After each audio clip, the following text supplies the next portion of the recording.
However, if you want to flash your Samsung S series mobile, then this video is for you. There is a caution for you. If you flash your mobile, then all the data, all the media, all the files and the data that related with your applications will be totally erased from your device. So make sure that you are aware of that caution and you have created a backup for further use. So you just need to go through the settings from the app library, then from here just go to settings and scroll all the way down until you find this general management option.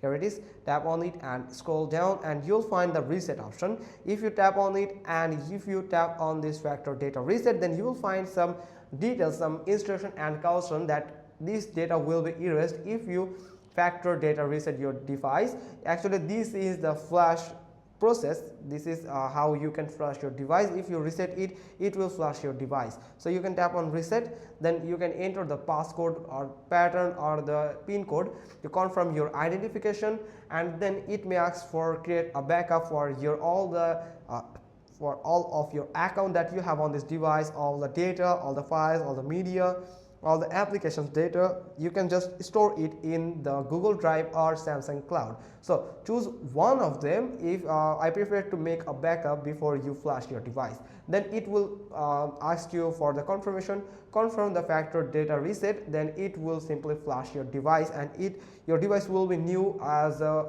you bought for the first time. So there won't be any data. You can just this device will turn off and it may take some time and it will load some system software, some default system software, and after that loading, after that a certain time you will get your screen turn on with the setup, the setup process. You then you can just set up your device with the step that prompted on your screen. So that's how you can just simply flash your Samsung S series mobiles. It's very simple. Hope you like this. If so, then leave a comment below and we will get back to you soon with another informative video. Thanks for watching. Till next time.